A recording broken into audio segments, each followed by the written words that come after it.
football, where we have the Maple Heights Mustangs versus your Cleveland Heights Tigers. Dresden and Dale, this is going to be a good one today. Yep, really looking forward to watching Darrion Fair and this high-powered Cleveland Heights offense take the field once again, Paul. And of course, Cleveland Heights Tigers is still undefeated on the year, 7-0 overall and 3-0 in conference play. Looking to take on the 4-3 Maple Heights Mustangs. And as you mentioned, Darrion Fair and that explosive Cleveland offense is going to get the ball first. And they're going to try an onside kick to start, but it will go out of bounds. Wow. I don't mind the onside kick to start the game for Maple Heights. We know it's very easy for Cleveland Heights to go right down the field and score. Try and gain an extra possession and get your offense on the field first, even though you're kicking off. I kind of like that. Unfortunately, not able to execute very well. As you mentioned, risky play, unable to pay off. So Darrion Fair and this Cleveland offense will get some solid starting field position for their first offensive possession of the game. Starting at their 45-yard line. Paul, we've seen through the past Cleveland Heights games that we have done, they like to come out and run the ball early and often. That's what they usually tend to do their first few drives of the game before even thinking about throwing the ball. But we'll see what they try and do on this first drive. Fair, under center. He's going to give it to Bisker. Owen Bisker gets down across midfield. They're going to mark him down at Maple Heights' 47-yard line. So solid opening run here for Cleveland. Maple Heights just getting a few arms around Bisker's legs. Bisker, strong, definitely run through a lot of arm tackles, so you have to wrap up and hold on. Of course, Bisker, the do-it-all player, running back as well as a linebacker. Again, he's going to get the carry and just pushes that pile for a nice gain of 3. 2nd and 5 now.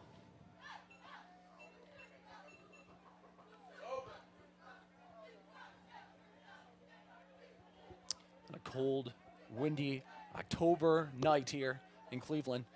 Perfect football weather. This time Fair's going to keep it. Fair will not be touched. He will score. Darrion Fair on the read option decided to keep it. And Dresden, we saw this all year. Again, he can do it with his legs, and he goes for 6 there. Too easy for him. Not even touched. He just goes right into the end zone. That's the threat. First 2 plays of the game, handed off to Bisker up the middle. And then this time, Darrion Fair on a touchdown run keeps it himself, walks in for a touchdown. But kind of runs in. He was running pretty fast there. But untouched on his way to the end zone. So 3 straight runs. And again, this explosive offense, best in the league, strikes first. Low snap, kick is up, and it is good. 7-0 start here for the Tigers. Saw that snap kind of bobbled by the holder, but good job by Gabe McKay, the kicker. Kind of delay. That's hard for a kicker when you get thrown off by a snap. You have to change up your timing. Nice job by McKay. McKay, a very solid kicker for Cleveland Heights. Doesn't go unnoticed. He is. And as we saw these last few games, man, this special teams unit for Cleveland Heights, I know you're a huge fan. Julius Robinson especially, one of the best special teams player in the entire conference. They've been so good at pinning teams back and giving them rough starting field position. See if they can do it again here. The last time we called the game against Lorraine back on September 16th, Robinson had 5 or 6 special teams tackles all over the field, forcing fumbles, looking like an all-pro out there on special teams. You love to see it.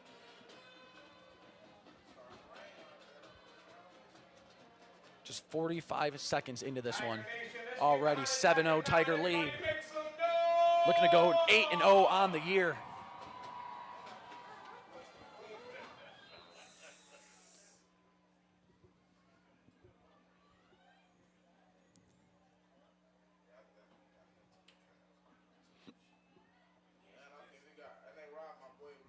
Kick is away.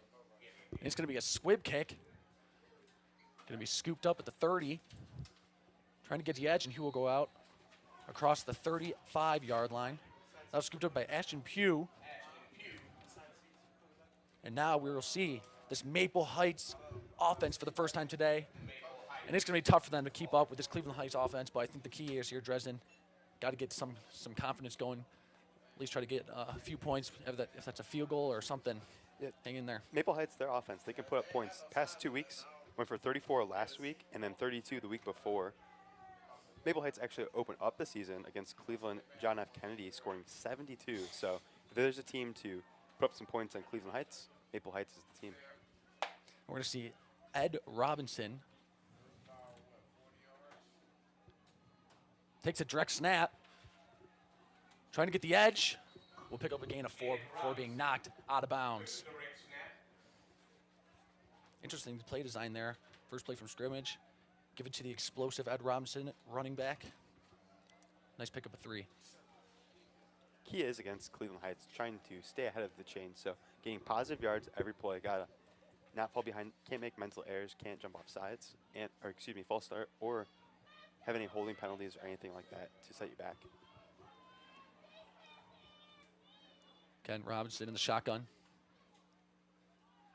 Same play design again. We'll try to get that corner. Pick up of a few. Exact same play call as the first down. Sets up a manageable 3rd and short here for the Mustangs. 3rd and 2.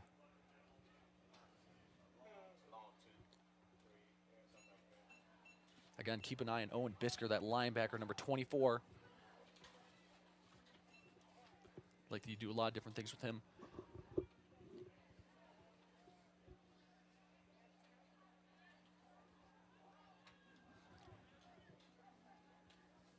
Robinson in the gun, halfback right. Takes it. He's going to keep it up the middle, and a nice hole for Robinson. Robinson across the 30. Robinson, can he get there? He will score. Wow, Ed Robinson. With a huge touchdown run. And just like that, we have a tie ball game. Saw Cleveland Heights go down the field in 3 plays. Maple Heights answers right back with a 3-play touchdown drive of their own. Ed Robinson carrying all 3 times. Breakaway speed there. He looked just as fast as Darian Fair once he got into open space. Can't catch him. Wow. Seems like we might have a good game early on here. Extra point coming up to try to tie this one up at 7 apiece. I think it looks like they're going to. Unless they're going to keep the their offense out there. Yep. Go for 2. Don't mind it at all. Especially in high school, you get a lot of times where kickers kind of inconsistent. So just keep your offense out there and try and convert 2-point conversions instead. So the Mustangs are going to go for the lead.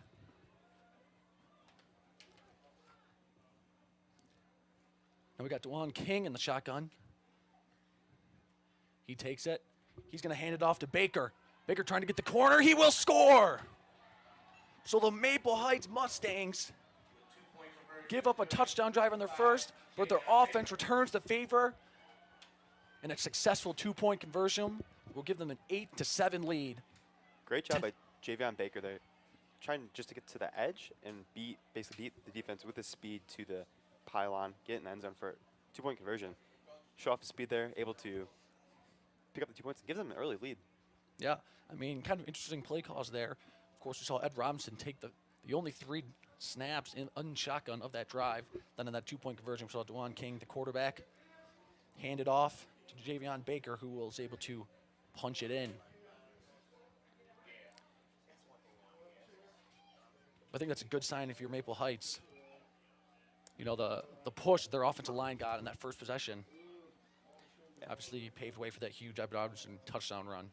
Come right out and showing Cleveland Heights they're not scared of them at all. We'll see what they do on this kickoff. Remember that first kickoff of the game, Maple Heights, onside kick. Ball does look straight up again, so see what they do. This time they're going to squib it down. It's going to be picked up at the 15. Gonna make a few man miss. We'll get down at the 20. That one was turned by Henry Paramount Jr. And this is where we say Darian Fair and this offense for drive at number 2. They did it with ease in that first drive, just 3 plays, all runs. See if they can do it here. See if they can stay with the quick strikes. We're only less than a minute and 30 seconds into this game, already the 3rd possession of the game. Both teams moving quickly. Fair's going to start from the center.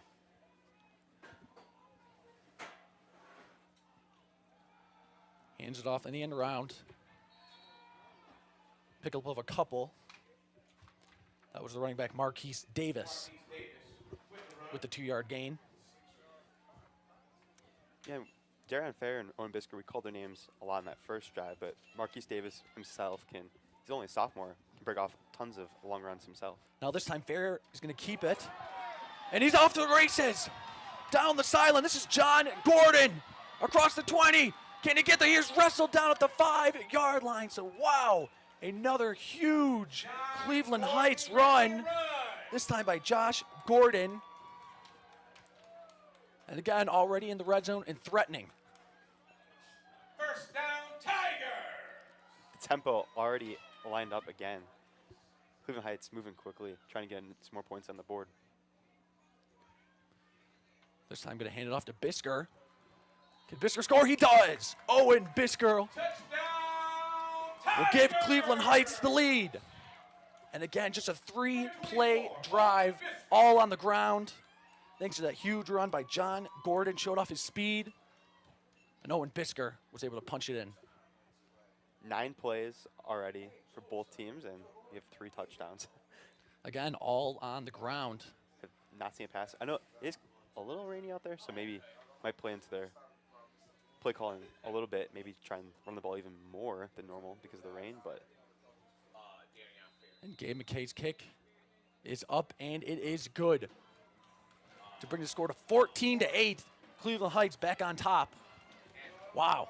We barely have a chance to catch our breath here, Dresden, early on. The defense for both teams has yet to show up. yeah, and I think both teams, you can tell, have so much speed on offense. It's for Cleveland Heights, we've said this all season, but it's not just one player. It's their whole offense is fast. And Maple Heights, their offense looked just as quick in their own right. So I wonder, as this game progresses, this defense, the more you're out on the field, the more you're chasing these fast ball carriers, probably going to wear out even more. So good luck to both of these defenses the rest of the way. And of course, Cleveland Heights is a running team and showing it off here early on. I think it's one of the things we thought about, in those blowout games early in the year. We'd like to see Darien Fair kind of throw it more, especially when the playoffs, which are coming up in a few short weeks. These defenses, if they're not going to be able to get moving the ball on the ground, going to have to do it through the air. But so far, all on the ground. Yeah. So if it's not broke, why fix it? Yeah, exactly. And this offensive line, shout out to them too. They always show up and able to get a good push week in and week out, no matter who they're playing. So kick is away. Squibber. That one was touched by the Mustangs. So he's got to pick it up at the 5. Trying to get the corner. He's got through. And a nice return. Made something out of nothing there. That was Jvm Baker with the return. Gets it out to the 30. So solid play. It looked like he was going to have to get tackled maybe even behind his own 15-yard line, but able to turn nothing into something like you mentioned, Paul. Set this offense up with not bad field position. See if they can go down and get another touchdown. Yeah, it seemed like there was a miscommunication there between the Maple Heights return team. Oh, and they're actually going to walk this ball back to around the 20-yard line. So he must have stepped out of bounds once he got to that edge. So they're going to start their second drive at the 20.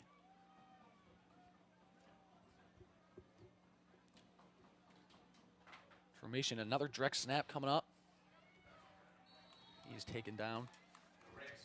That was taken by, again, Ed Robinson. That was an interesting formation, Dresden.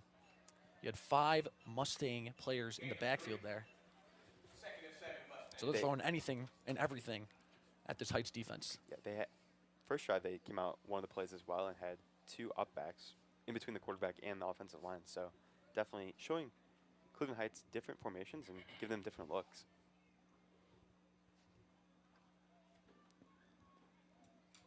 Again, Robinson in the gun. Halfback to his left. He's going to hand it off to him.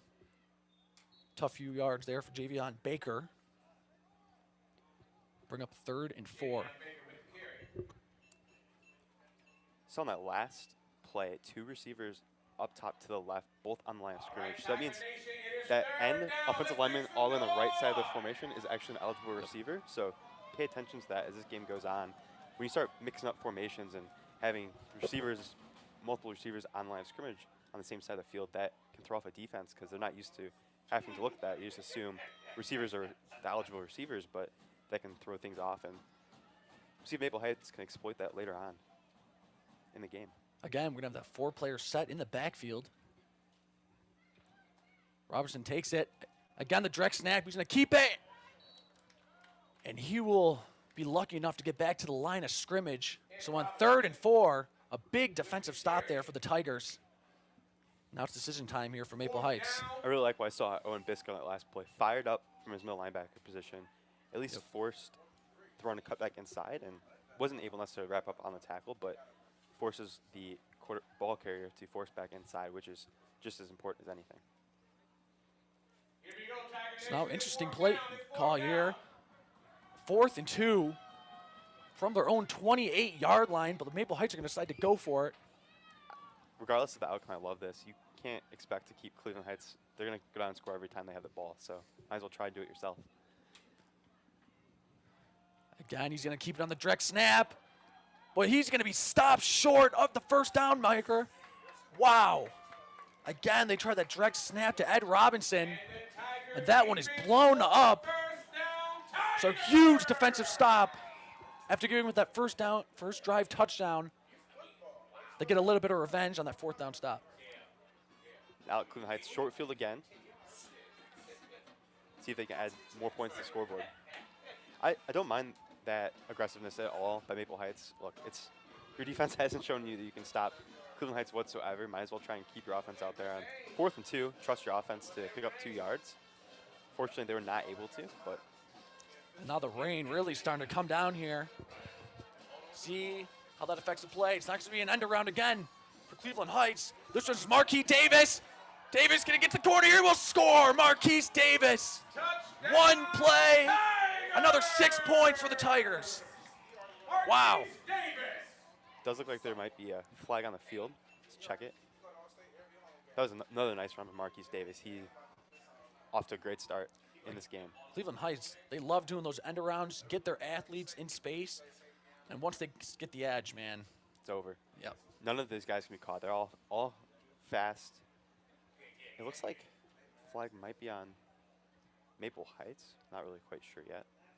But I mean, man, this Cleveland Heights offense has just so many weapons. Of course, Marquis Davis, Darian Fair. We saw John Gordon with the huge run in that last drive. Of course, Owen Bisker.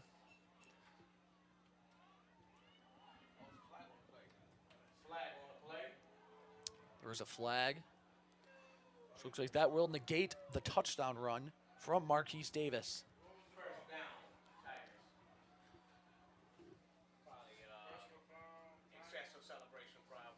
Oh.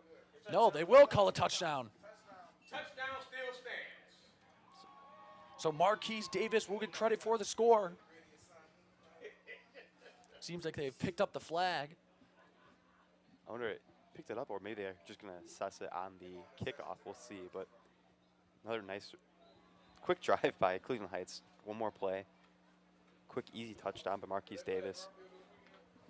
All these playmakers for Cleveland Heights, really, it's just so hard to contain. I don't know how defenses can game plan to stop that.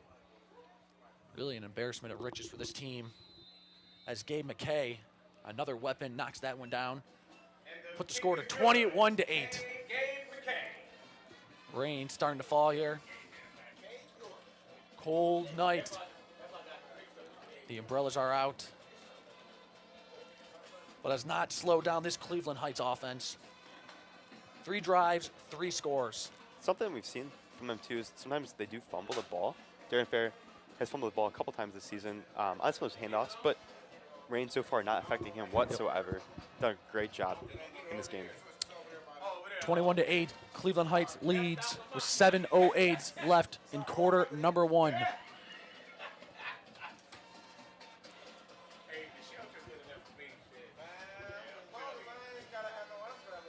So Justin, if you're Maple Heights, first drive in just 3 short plays, you go down and score.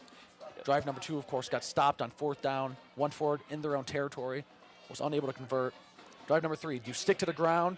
you stick to those direct snaps that they've been giving to Ed Robinson, or do you try to spice it up, maybe going through the air a little bit? I think if trying to spice it up might just be spicing up on the ground. So we see Cleveland Heights offense, how they're so deceptive with all the motions they run and all the different guys that are running around the field. In the backfield, Maple Heights has just been so direct snap, and then the quarterback just runs the ball. Kind of catch on after the first couple plays. This kick is muffed, but then it will be picked up. Wow, heads up play by Ashton Pugh to pick up that muffed kick. Again, another squib kick by McKay. You have to wonder, maybe the rain is playing a factor in these short kicks, these squib kicks by both teams. But some decent starting field position for Maple Heights. Definitely hard to handle the ball in the rain. But back to the offense, like I was saying, though, it's just, look at all the good offenses in the NFL. They're all so deceptive and don't know who's getting the ball on the running plays, and quarterback's still a threat to run the ball. Like Cleveland Heights, Darren Fair's always a threat to keep the ball, and they have different guys that can hand the ball off to, not just the running back. That's where Maple Heights, the quarterback direct snaps work that first drive, but once the defense starts catching on, they can just start firing the gaps, plugging the holes quickly, start to lose the power of that quarterback direct snap. So again, 4 players in the backfield. Seen it quite a few times already today. Ed Robinson didn't take the direct snap. Again, he's going to keep it. Goes out to the left. Takes a big hit. That was a nice hit by Marquis Davis. Of course, the running back, also the defensive back. But a nice gain of 4 on the first down. They keep going to that direct snap, quarterback keeper.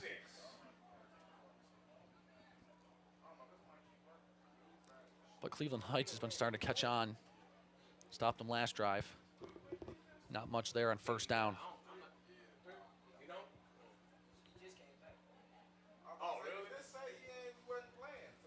Second and 6.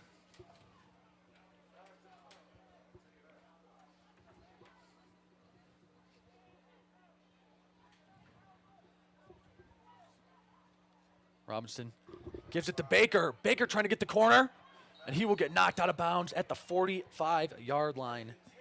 So Jvm Baker, a nice run for a first down. Baker, we saw on the 2-point conversion, but he's very quick, very fast. Can get to the edge. Almost like one of these Cleveland Heights running backs. So very fast. And see that instead of doing a quarterback direct snap run, you're still able to get yards through the running game, but hand the ball off and let your running back take care of it. I like that. We have yet to see a pass so far in this one. Maybe we will here. Robinson again in the shotgun. Baker to his right. He's going to keep it. Spins around, and he will get across the 50-yard line. Wow, shifty run there from Ed Robinson. Pick up a 6. Bisker flew through there, almost lit up Robinson in the backfield, but able to get around it, pick up some more positive yardage. This drive's starting to pick up now, Paul. We see a couple first downs. Yep. Some nice gains on the ground. Yeah, we'll see. I mean, to just continue to go with those direct snaps to Robinson and Baker. We're starting to see those Cleveland Heights secondaries sneak up a little bit. Maybe they take a shot downfield. This is the perfect time to do it. Just across midfield, first down. Let's see if they do it. Robinson in the gun. Baker to his left. High snap. Robinson trying to get the corner. Matt gets a yard, if that. And that play was kind of dead from the start. That high snap could have threw off the ribbon of that one. Was lucky to get back to the line of scrimmage. 2nd and 10. Last play, it's the first time I've really been able to get a number on those upbacks, but one of them is number 57, Anthony Gibson. He's actually an offensive guard, so they line up a 6th offensive lineman in the backfield and kind of have him lead the way for this running game. I like that. You don't typically see that. You'd typically see a fullback or an additional tight end, but they just put another lineman back there. Pardon me, it's 3rd and 2. Got that 4-player backfield. 2 wide. He's going to give it to Baker, and he will get met right at the line. Let's see where they spot him. It's close. I think either way, it's going to be another 4th down conversion. It's an attempt here for Maple Heights. Great tackle by Julius Robinson. He's Tiger Nation, stiff. it is fourth down. Running back Everybody right make at some the noise. line to gain for the Kick first off down. Tigers. Drives him back and forces that fourth down. Great piece of tackling there by Julius. Not only with a hit, but also wrapping up and finishing the tackle as well. So arguably the biggest play of the game so far. 4th and 1. Maple Heights already down 21-8. Trying to keep this drive going. Going to have to score points today against this team. They're going to pull off the upset. Got to get a yard here. Keep this drive going. Robinson again, direct snap. Robinson met at the line, wrestled down, reaches for it. Wow, is this close, Dresden? I don't know if he got there. Do not believe he did. We'll see. This ref on the near side is saying, nope, did not get it. Of course, Max Stevens says he didn't get it, and they will mark him short, so another 4th down stop for this Cleveland Heights defense. Wow. Just barely. That nose of the football is right there. So close. That's where, Paul, I would like to see. Obviously, I don't know if Maple Heights, we haven't seen them go under center at all, but you see it so often in the NFL. Tom Brady gets under center, just sneaks forward for a signature Tom Brady quarterback sneak for a first down. That's where you'd like to be able to have that in your playbook, because that quarterback power run out of shotgun, he's starting back 5 yards away from line of scrimmage. So he has to get 6 yards, pick up 4th and 1, right? Because you're 5 yards back, plus 1, that's 6. Whereas if you're right under center, you just have to fall forward and you get that first down. So it makes it so much harder in that situation to run quarterback power when the defense is expecting you to run right up the middle. So now we see Darian Fair and this offense back out on the field. That was a handoff and first down to John Gordon. Picks up a few. Already 2 failed 4th down attempts for Maple Heights. And now Cleveland Heights in jeopardy, blowing this one wide open with the score here. We'll put them up 3 possessions as this first quarter winds down. 2nd and 6.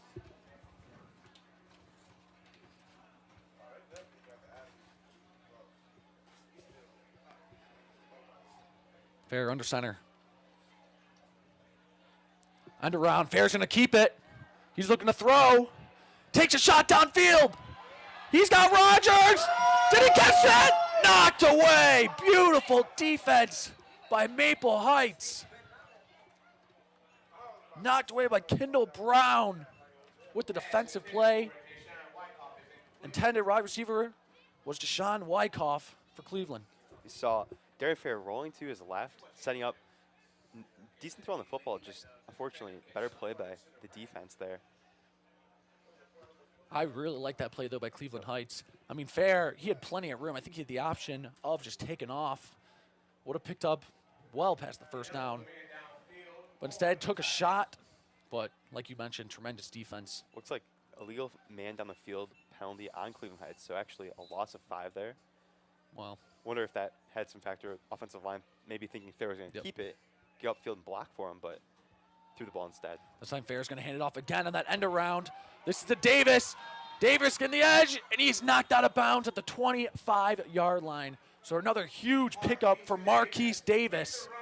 Again, that jet sweep. First down, Tigers. So far, Maple Leafs has no answer for it.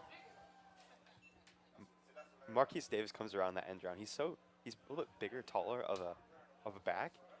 He's so quick. He's just hard to bring down. Powerful legs, able to break through anything. And then once he gets to the edge, he's got that breakaway speed, so he's able to turn would normally be a 4 or 5 yard rush into a 20-yard one, like we just saw in that last run. Got Davis under center. Fisker behind him. He's going to keep it. Goes to the right and get knocked down at the 20-yard line. I don't know if that was a blown play, but Darian Fair decided to keep it, pick up a few. Again, there's Marquis Davis on the end around. Fair was looking for him. I think a little bit of miscommunication, but again, made something out of nothing. So dangerous with his legs. Why it makes him so hard to stop. He's even on a blown play, still able to pick up positive yards. We've seen him fumble a snap, pick it up, and run for 50 yards before. He's unreal. Fair hands it off to Bisker. Tough yards. Owen Bisker. Kind of looks more like a fullback than a running back. Showed it there, pushing the pile for another positive gain and a first down for the Tigers. I love what you said there about Bisker. It looks more like a fullback. He kind of is. He's almost like a Mike Allstott to throw you back in the day. Old Tampa Bay Buccaneers fullback who used to get a bunch of handoffs himself, but able to just keep those legs churning, pick up yards right behind the guard, center, interior runs. Always seems to fall forward too. Always gains you a couple extra yards that way. 1st and 10. Fair's going to keep it, trying to get the corner, dives! Touchdown! Darion Fair, QB keeper. And he is amped up after that one, running back to his sideline. Wow. Again, showing off his athleticism, diving for that pylon. And Tigers have blown this one wide open, 27-8, with 1:46 left in quarter number 1. Darion Fair, always impressive there. Shows you the speed, ability to get across that goal line, get another touchdown on the board. We are seeing 27, possibly 28 points in the first quarter, Paul. This is unreal showing by the Cleveland Heights offense. Obviously, they've had a couple of short fields to work with, but, Yep. I mean, they're going to go to score the ball no matter what at this point. They're looking really good tonight. McKay knocks down the extra point, 28-8. Now Dresden, if you're the Maple Heights Mustangs, that first drive, just 3 short plays. Here we are thinking, oh man, we might finally have an offense that can go toe-to-toe with this explosive Cleveland Heights offense, but since then, 2 straight failed 4th down attempts. Now they see themselves down 3 scores. What do they need to do here in drive number 4 to try to get themselves back into this one? Got to start varying up the runs. We saw a couple times last drive where they actually hand the ball off to a running back.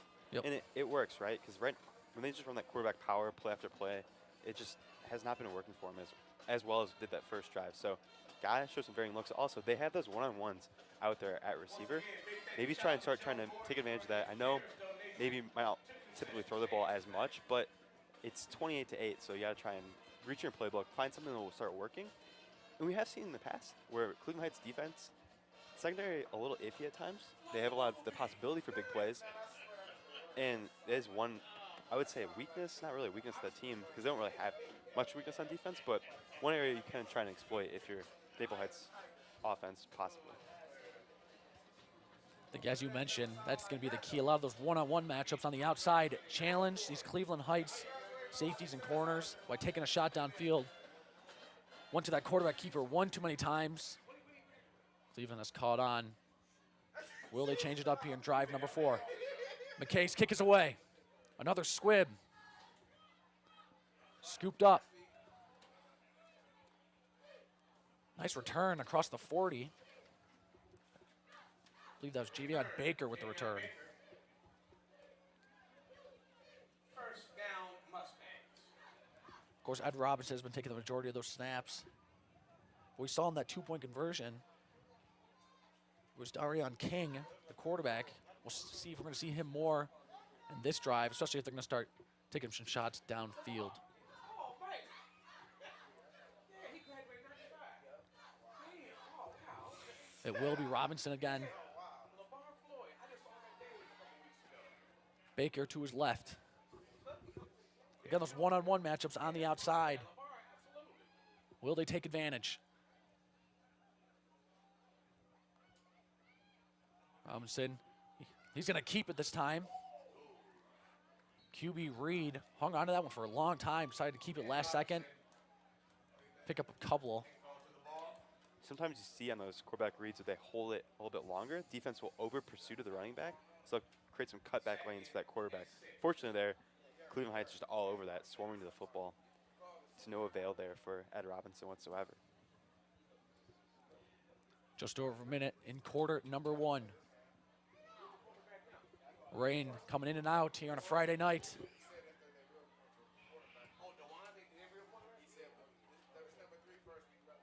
Now we got DeJuan King back out there in the shotgun. He's going to hand it off to Baker. And Baker, nice pickup. A 4 down at the 49-yard line. It's going to make a 3rd and 2. So solid pickup there for Jvm Baker. Put yourself in a 3rd and short situation. All right, Tiger Nation, it's 3rd down. Everybody make some noise. See if they can keep on the ground. Maybe go back to Robinson back there at quarterback again. Or if they keep King out there.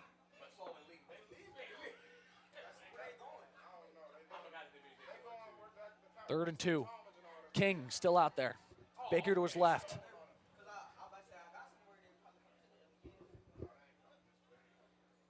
Heights looking like they're going to bring pressure. That's a blown play, but King's going to keep it, getting the outside, and he will pick up the first down. Nice play by Don King. Another blown play, decided to keep it, was able to pick up the first down. So King showing off his legs. Yeah, it looked like a miscommunication between King and Baker in the backfield, but King able to make the most of it, pick up a first down, and keep this drive rolling. That will do it for quarter number 1. Our score, Cleveland Heights 28, and the Maple Heights Mustangs 8. We'll be right back.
Welcome back for the start of quarter number 2. 1st and 10 for and drive number 4 for Maple Heights. Takes a snap. This is King. Dumps it out to the flat to Robinson. Robinson will be taken down at the 40. Nice play there. Easy pickup. Get King, get him comfortable. He just dumped it out to the flat. Robinson, nice pickup. We saw Maple Heights come out in a complete spread look. So remember that first quarter, every play they ran, it seemed like they had 3 or 4 guys in the backfield. So the quarterback and 3 other backs with them. That last play saw a typical spread look. So 2 receivers left, 2 right, and a single back in the backfield with the quarterback. So completely changed plans for Maple Heights to open up the second quarter. 2nd and 3. King still out there. And the gun. He's going to hand it off to Robinson. Robinson's going to be blown up in the backfield. Great penetration by Cleveland Heights. And of course, Owen Bisker in there again. Bisker, Robinson, always in there. Looked like Albert Green came up, helped make a tackle in there as well. The thing I love about Cleveland Heights defense, Paul, they always swarm to the football. There's always several guys in there making a tackle, wrapping up, finishing the tackles. This defense so well coached. Entire team is very well coached, we've seen. 3rd and 4.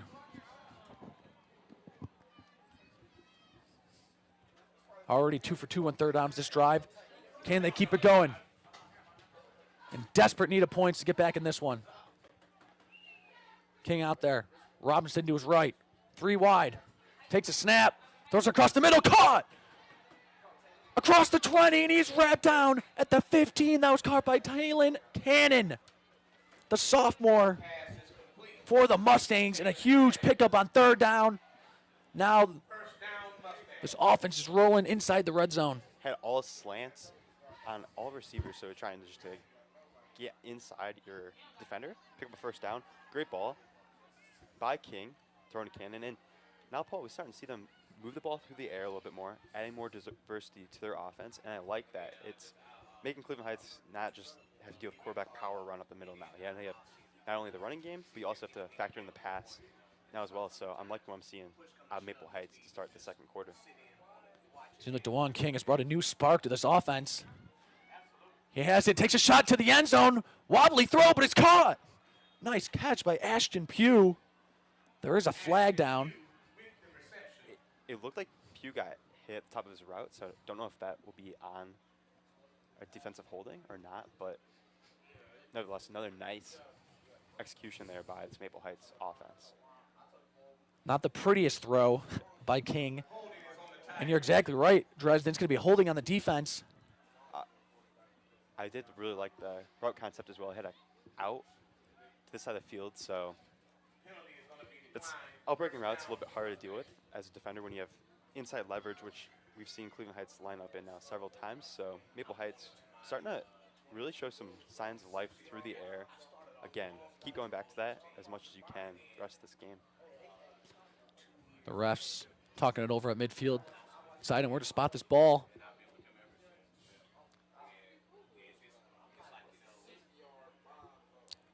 They're going to move him up to the 4-yard line after that defensive holding.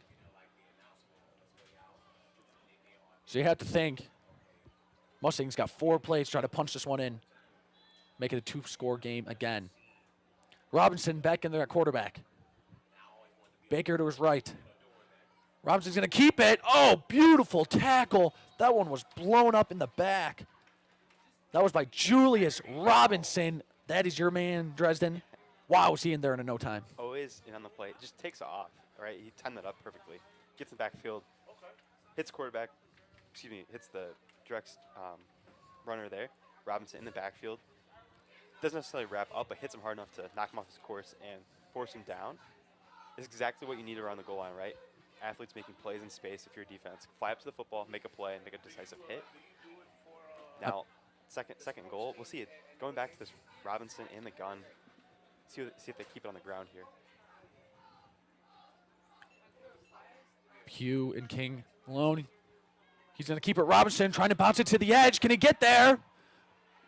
Tripped up at the 2-yard line. Robinson for a second. Thought he was going to be able to maybe punch that one in there. Tripped up at the last second. Now it's going to be 3rd and goal from the 2. Saw Robinson out there in space. Ashawn Sims came up the field a little bit too much, so Robinson was able to get outside of him. Had the speed to get to the corner, but Ashawn Sims, nice job tripping him up and not allowing him to scamper in for a touchdown. Can this Cleveland Heights defense come up with another stop? Already 3 for 3 on 3rd down conversions this drive.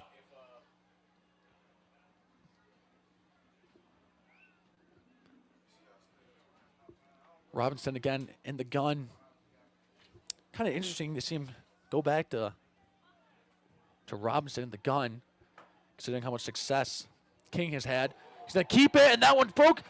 Evades the tackler, and he will score. Wow, what a play by Jvm Baker. No, they're going to mark him short. Just short of the goal line. I thought Julius Robinson had him in the backfield, hit him hard again. Yep. Flew through, but 4th and goal. Now they're going tempo right to the line. 4th and goal from the 1. Low snap. And this one is scooped up by the Tigers.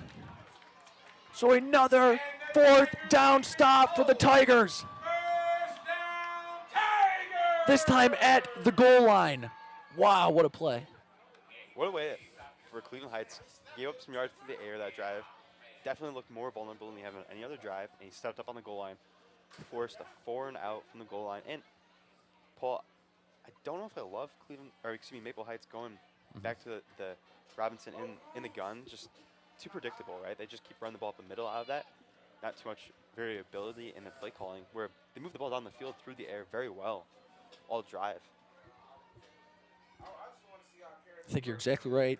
They had a ton of success with King. Moved him right down the field. Did it with his legs. Did it with his arm. And of course, they went back with the Ed Robinson, taking the direct snaps.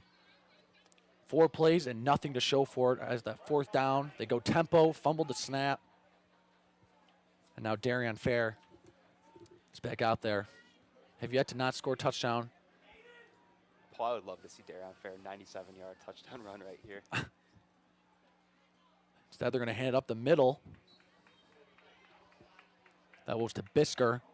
Try to just give him some breathing room as they were backed up on their own goal line. I think they started that drive at the 3-yard line. Got to the 9.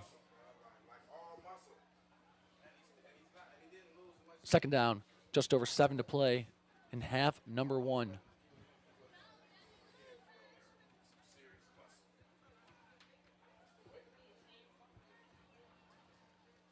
Fair. He's going to keep it. QB Reed. Taking it down at the 20. But that push that this Cleveland Heights offensive line is generating Bringing up huge holes for Fair, for Davis, for Bisker. Right now, in my opinion, the Tigers' offensive line is the MVP of the game. Another run. Yeah, not to jinx this offensive line, but they don't really get called for holding much either, especially with Yep. how quick the Cleveland Heights running backs are. They really dart everywhere. It's easy as a lineman to lose control of your blocker and get a holding and they really don't get called for many holdings and are able to maintain their blocks so well down the football field. Really impressive unit out there for Cleveland Heights. 2nd and 9 after a pickup of 1 for Darien Fair. The end around. This one to Davis. Not going to get much. Maybe a couple. Let's win it with 3rd and long. I think this is a must stop if you're the Mustangs. Got to get the ball back and try to get something here before the end of the half. Is this really the first 3rd down we've seen Cleveland Heights, I want to say, all day? If at the very least, first, 3rd and long we've seen them in all day. They're moving the ball at will, so huge play come up here from Maple Heights defense. Well, this is already the longest drive of the game for them. Their 5th play. Pardon me, their 6th play of the drive. Can the Mustangs get off the field? A run, and it's going to be stopped short. Big stop there for the Mustangs on 3rd down. So the defense, they did their job, and now decision time for Max Stevens. He's going to bring out the punting unit.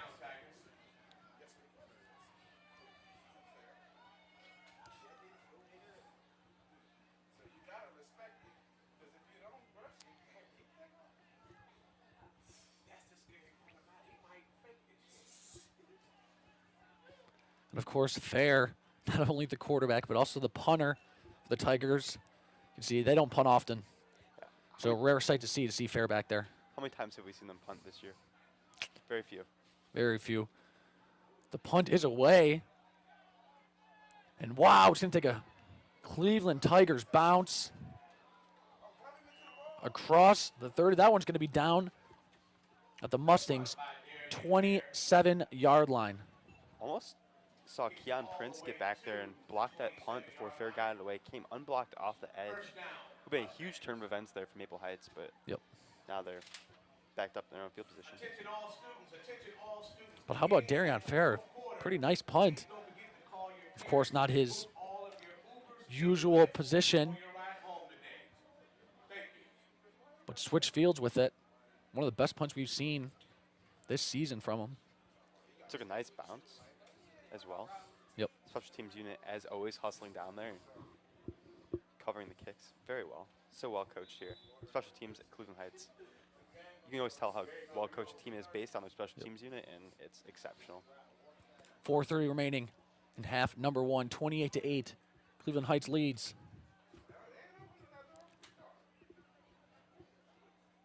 Robinson back out there. Direct snap to the right. He's got room. Robinson taken down across the 30. That was a nice tackle by Henry Pearman Jr., the defensive back. The freshman already making plays.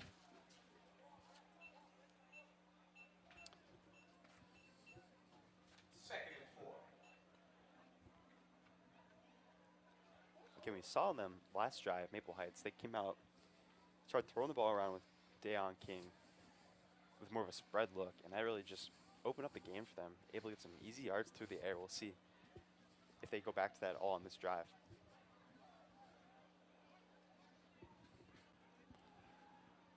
Robinson in the gun. Baker to his right. He's going to give it to him. Baker. Nice pickup across the 40. Down at the 41-yard line. That'll be a first down for the Mustangs. And Dresden, we've seen some solid offensive drives. Of course, that last drive went right down the field, but stopped on 4th and goal. But now already has a first down in this one. They're starting to get some penetration. I really love that run there from Baker. He was kind of cutting outside and then cut it right back up in the teeth of the defense. Could have kept bouncing outside. I don't know if he would have gotten as much yardage that way, so instead he found a crease inside. Instead of carrying out to the outside, he just bounced it back up inside, picked up some nice yardage. Love to see that out of Baker. Robinson fakes the handoff. He's going to keep it up the gun. Oh! Takes a big hit. Marquis Davis and Ed Robinson head-on collision there. I think they both are going to be feeling that one tomorrow. They both got knocked back. Wow. You really don't ever see Marquis Davis fall back at all. You saw him go for a ride there. Everyone here up in the booth could feel that one. It's a huge hit. But, yeah, I think you're right. Marquis Davis got the worst end of that one. 2nd and 4.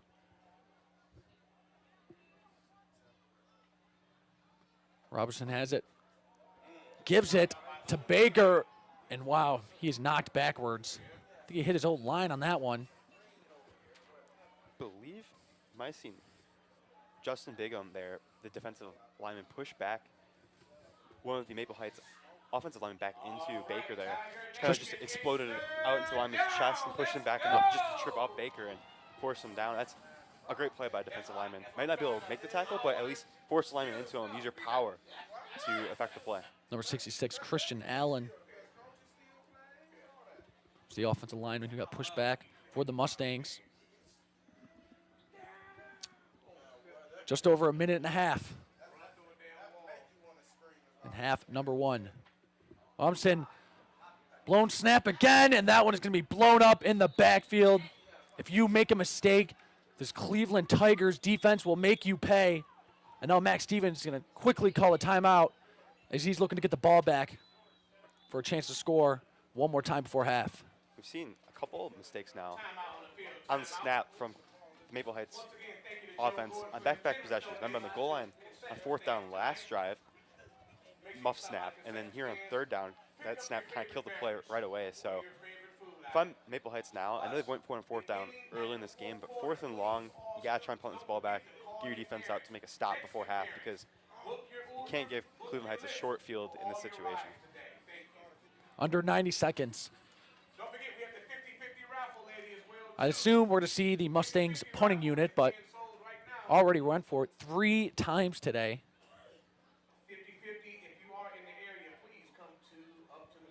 But the punting unit is going to come out on 4th and 5. That was a solid start to the drive yet again, but just again, those same mistakes plaguing them. The muff snap on that 3rd down, and it cost them.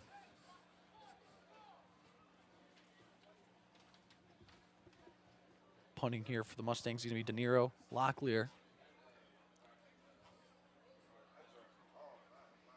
Looks like John Gordon back deep. We saw him bust off a couple of nice runs earlier on the offense, so definitely a lot of speed back there for Cleveland Heights.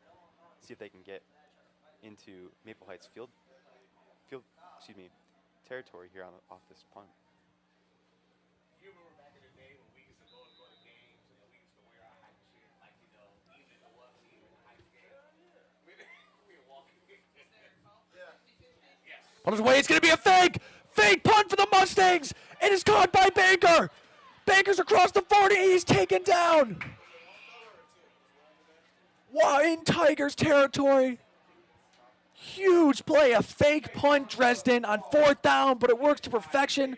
Tigers completely caught off guard, and all of a sudden, Mustangs are in business. I thought it was a little strange because it looked like they wouldn't be able to get the punt off, and then I looked up and saw Baker just kind of sitting in the flat, wide open, no one anywhere close to him. Good enough throw there by Locklear, just to get the ball to him and let Baker take it the rest of the way. Picks up a 1st down. Man, that is a huge change of events for Maple Heights. With 1:09 left, can they capitalize off it? See them go back to that spread look with King in the gun. I like it. Remember, they were picking up yards through the air out of the same exact look 2 drives ago. Or last drive, actually. Yep. See if they can keep it going.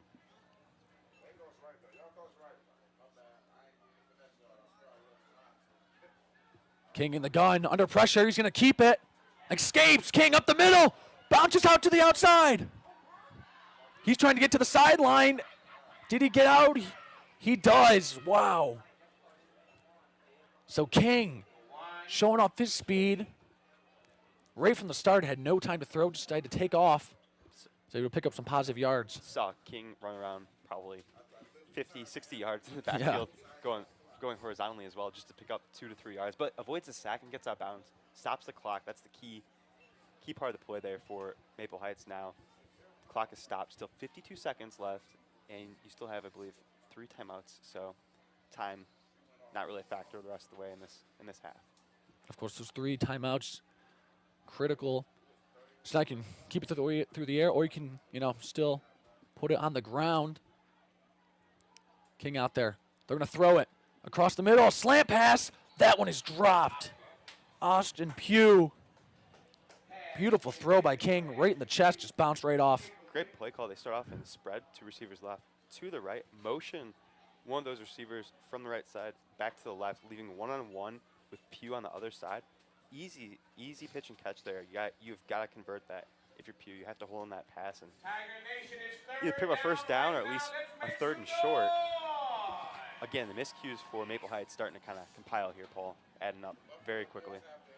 So instead of a 3rd and 2, 3rd and 1, it's going to be 3rd and 10. Can King and this Mustang offense pick it up? Baker to his right. That's a low snap, but the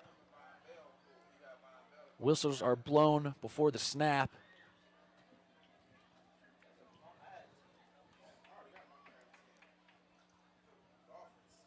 Got some flags thrown. It's going to be a false start on the offense. And right on cue, Dresden, another mistake by the Mustangs. Cannot have them if you want to come into Cleveland and try to upset the undefeated Tigers. 3rd and 15 from the 35. Obvious passing situation here. We saw Antonio Williams Jr. sub onto the field, an extra defensive back for Cleveland King Heights. looking. It's going to be a screen pass. It's going to be intercepted. This one is intercepted by the lineman. He's racing down the sideline. Justin Bingham taken down at the 15. Defensive lineman's dream. Interception by Justin Bingham. Justin Bingham called him out earlier on the drive for a nice explosive play, knocking the lineman back into running back to make a tackle there. Reads the screen pass perfectly, stayed home, followed the back, got in front of that football, and then almost took it the distance. Paul would have loved to see him score a touchdown. Wow. Also, he was moving. He was quick too. He looked just as fast as one of these running backs for Cleveland Heights. Justin Bingham, the senior, made the play of his career.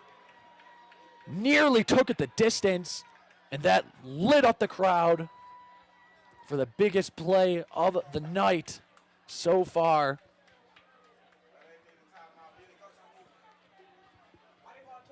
And now I think we're going to get a timeout here by the Tigers. After that quick change of events. Of course, after that beautifully executed fake punt for the Mustangs, they get themselves in a tough 3rd and long, attempt a screen pass, picked off. And now with 34 seconds, the Tigers now threatening to score. Yeah, and this Cleveland Heights Tigers offense can put the ball in the end zone in 34 seconds. We've seen them do it time and time again. So definitely, looking at possibly going up another score here, going to half up 35-8. Coach Max Stevens would have to be very, very satisfied with how his team has played in this first half. Rain starting to fall with consistency. 34 seconds left, 28-8. The Tigers lead. They start their new drive after the Bingham interception at the 15. So Bingham, we saw him obviously that long run back on the interception. Now has to go back out. He is playing center. He plays center on offense as well. So that's probably why Max used that timeout. Just stop the clock, give your center a little bit of a breather. I think you're exactly right. But he earned it. Fair's going to keep it. Cuts back under pressure. Fair bouncing to the outside. Still looking. Takes a shot to the end zone. Wide open. Dropped. Wide open. Henry Paramount Jr. Pardon me. That was Quincy Rogers. Was wide open in the end zone. Unable to hang on. And that takes away a tremendous play by Darion Fair. Saw Darion Fair make 2 guys miss in the backfield, run out a couple sacks, get the ball off, and it looks like There was a penalty on Cleveland Heights, so I don't think the play would have counted either way. But Darren Fair, he is so hard to get to tackle. I mean, he's unbelievable to watch. He is just so elusive in space. I mean, and another great throw. He kept his eyes up, and at least we were looking down the field, finding an open receiver. I know they weren't able to complete that one, but Darren Fair just showing his capabilities not only as a runner, but also able to have the smarts and awareness there to look down the football field. I was going to keep it hands off in the end around. This one's to Gordon. No, pardon me. That was Perez Lemon, the first time we've seen called his number today. Gets down to the 5. They're going tempo. The clock is stopped. It's going to be timeout Tigers. Looks like Maple Heights actually. Maple Heights call it timeout.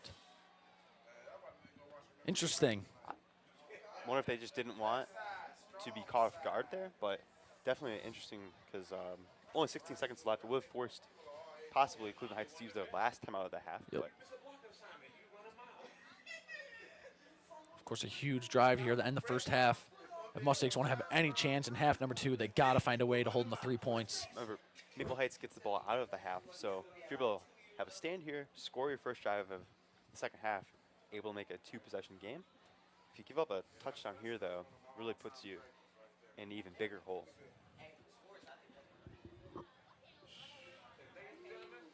This is Dean Martin and Jerry Lewis.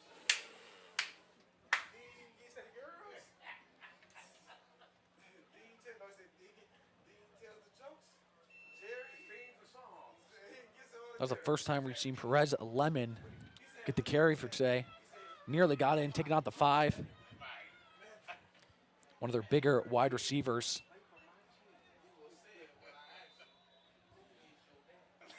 Most teams would be happy with Perez Lemon being their starting running Oh, back. sure. He looks just as good in space as anyone, so. So much depth on this Cleveland Heights offense. Fair's going to keep it on the direct snap. He is going to score, but there is a flag on the play. It's thrown by that back judge. Touchdown for now. So we're going to wait the call.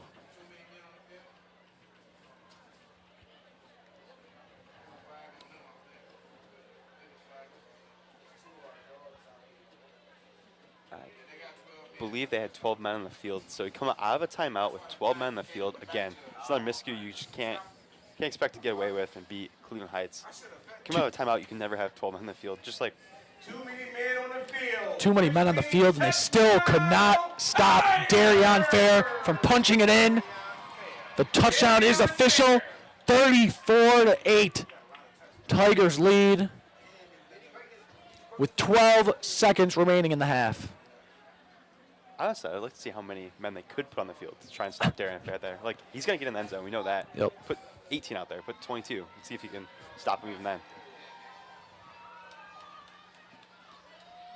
McKee, the kick. Right through the uprights. 35-8. The kick is good.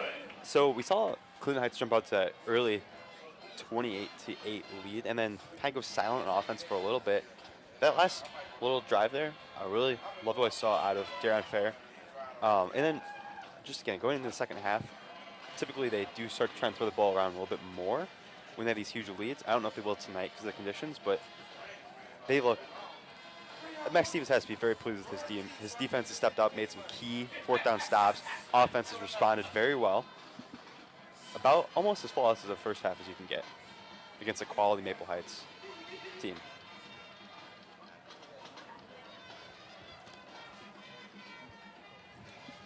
Twelve seconds to play in half number one. Rain continuing to fall. But the fans still here showing their support for the Cleveland Heights Tigers. Another beautiful first half for this team. Well on their way to another blowout victory.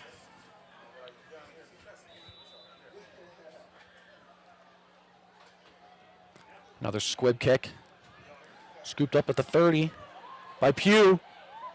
Pugh getting through and a nice return by Pugh taken down at the 48-yard line, but still just 4 seconds remaining. I don't know how big DeJuan King's arm is, but not sure he's going to be able to get it through the end zone on a Hail Mary attempt.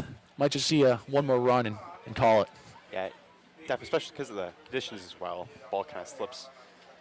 Yep. More likely to slip with the rain conditions, and rain's starting to really come down here. So wouldn't be surprised, honestly, Paul. Maybe see some a bit of a handoff, maybe some end-around trickery, maybe a couple laterals in there as well. Might as well take worth a shot. See if you can try to make a huge play here and get an end zone before half. But Get something going. Might as well. Already down 35-8. Cleveland Heights dropping back 2 deep safeties here. Don't want to get caught off guard. It's going to be King out there with Baker to his left. Sends Baker out. Throws it to him in the flat. He's got some room to go, though.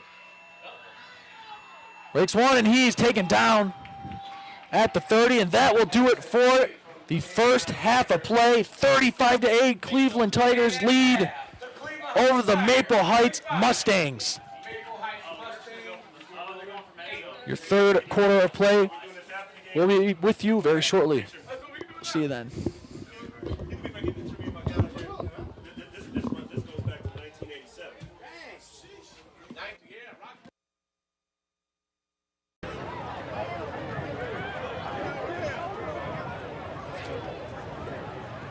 Number 2, where the Cleveland Tigers dominated that first 24 minutes of play as they lead the Maple Heights Mustangs 35-8.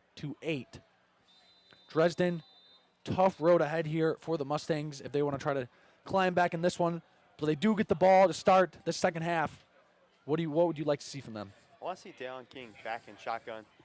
Oh, that kick bounced right off Maple Heights Mustang and right into the hands of Cleveland Heights. So it looks like Cleveland Heights football to start the second half now. Wow, I don't think I've ever seen a play like that before.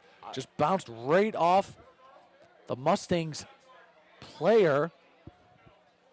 And I think the refs are discussing whose ball it is. That was a strange play to start half number 2. I couldn't really tell if it was an attempted onside or more of like a squib kick that just didn't get off the ground enough.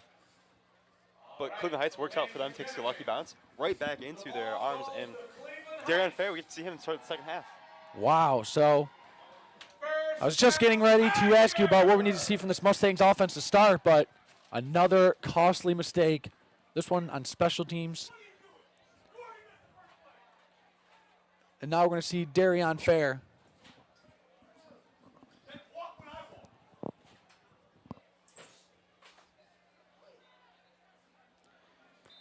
Back out there on offense. See, you've seen in the past couple of games where it's been a 20-plus point game at the half. See them in the first drive after the half start to throw the ball more. So I wonder if we'll see Darian air it out. We've talked about this before, but Coach Max Stevens kind of puts him in situations, put him under pressure a little bit. Hey, you can only throw the football in this drive. Can you convert a touchdown? Kind of get him ready for the playoffs, where you're blowing out a team, just work on the passing game. You know, it's like a little bit better version of a practice at this point out there against Maple Heights to test things out in the passing game, which you haven't done at all in the first half. So to start off, there's offsides on the defense. Now on 1st and 5, the handout is to Davis. Another huge pickup for him. Breaks a tackle and knocked out of bounds at the 25-yard line. Quick end around. Marquis Davis picks up another huge gain. First down for Cleveland Heights. So a muffed kick return, or whatever you want to call it, on that opening kick to start the half, and then an offsides. So not a great start, to say the least, for the Mustangs. Then they go on to give up a 30-plus yard run to Davis. They're going to be having nightmares about him for a while after this one. Now hand up the middle to Bisker. Rumbling down the side. There is a flag on the play. But man, Bisker's not the fastest guy, but he brings a different dimension to this offense. He's a power back. When you need that tough 2-3 yards, you give it to him and he will get it. Just one powerful runner subs out at Marquis Davis. Saw him break off a huge run, and in comes Bisker, another great run himself. Just This is going to be a face mask now on the Mustangs. Wow, nothing going right here to start the second half.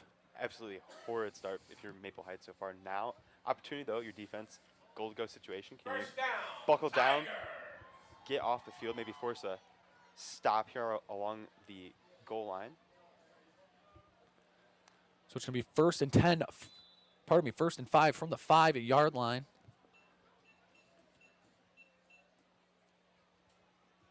Fair in the shotgun. Keeps it, spins around, and he will score for the 4th time tonight. Tiger! Number 2, Darian Fair does it again with his legs. That spin move was dirty, Paul. I It don't know was. if he might have already been in the end zone by the time he hit that spin move, but Why not insane add a to little see. bit of, icing on the cake for that touchdown run with that spin? See him too. He just gets in the hole so quickly, so quick, so fast, and just so explosive. Darian Fair truly been a treat to watch this year. He's been dominant every single game that we've called, and really every game this entire season. McKay, kick is up, and it is again right through the uprights. He is perfect today. Giving the Tigers a score. 41-8. Well, 42.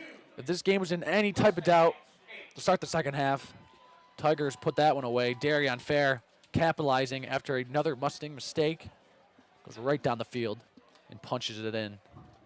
And like I mentioned at the top of the broadcast, Paul, Maple Heights, they put up points this season, right? They 72 points week 1, and then they've had 4 other games where they've put up 30-plus points. And Cleveland Heights defense has been as good as ever, holding them to only 8 in the first half. And then this offense of Cleveland Heights, 42 points through, was that 25 minutes of play? That's insane rate right there. I mean, you're exactly right. Coming in, we expected this Tigers defense to be challenged by this offense. And after that first drive, remember, Mustangs in just 3 plays went right down the field and actually took the lead with the 2-point conversion to go up 8-7. But since then, they forced a few turnovers, forced 3 fourth-down stops. And since that opening drive, they've completely dominated this Mustang offense. 42-8. The kick by McKay is underway. Another squib. That one is muffed. Has to be picked up, and they're just going to jump on it at the 20-yard line. Jvm Baker could never have a clean grab of it. Eventually, it was just jumped on by Jvm Baker. I believe that kick right there, that's similar to what the initial kickoff of this half was for Cleveland Heights, where instead it just hit a player. So, again, not really a true onside kick to start the half, just got a lucky bounce for Cleveland Heights. But Maple Heights really, it's just the mistakes this half are just piling up already. They almost need to go back into the locker rooms for another halftime, come back out, restart again, because they don't look ready to play at all in the second half. They just can't seem to get out of their own way. But maybe Baker and King will have something to say about it. King takes it, hands it off to Baker. Still on his feet, breaks a tackle, but knocked down in the back. Huge hit. That was by Emmanuel Delk, the defensive lineman, the senior, laying the boom on Baker in the backfield. What a hit there by Delk. Now, remember, because it's 42-8, so greater than a 30-point game, running clock the rest of the way here. So clock now already working against Maple Heights. Oh, hey, my uncle. King throws across that slant, dropped right through the hands of David Collins. Man, those quick slant passes have been there for the Mustangs today. That's the second drop, and he had some room to run, just couldn't pull it in. Point on, Paul. You made a great point there. Slant's been there all day long for Maple Heights. Just that's the second drop, and second time. It's been both passes that have been dropped have been great throws by King. Just receivers unable to hold on to the ball. I know it's slippery out, but you have to help your quarterback out. Yep. You need every catch you can get, especially down 42-8. So we're going to get an injury here. Juan King, but fortunately he will be able to walk himself to the sideline. Hopefully nothing serious. As you mentioned, I mean, I think that's been their best offense of the day is King. Putting it through the air, but like you mentioned, receivers not helping him out much today. No.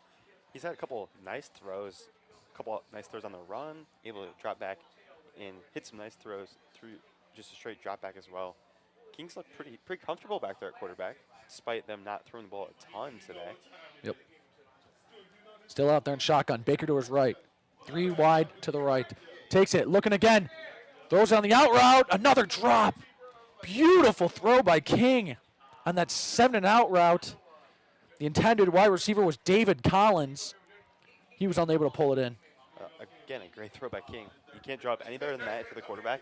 Put a ball where only his receiver could catch it. His receiver didn't get back to the football as quickly as you have liked to see. And ball goes through his hands. Now you have to punt again. And again, giving the ball back to Darion Fair. he goes right down the field and scores every time. So just digging a bigger hole for Maple Heights, unfortunately. I mean, we've only seen Tigers punt one time today. Again, that was Fair who punted that one back in the first half. But yes, getting the ball back after that 3-and-out. 2 beautiful throws on that drive by King. Receivers unable to pull it in. 8.5 to go here in the third on a running clock. The punt is away. And it's going to take a Mustang bounce. And it will be down at the 42-yard line. And that is where Darion Fair, Marquis Davis, John Gordon, Owen Bisker. I mean, I can say it all day. So many weapons for this offense. It's just who's going to get it this time, who's going to be able to add on to what's already been a huge offensive performance.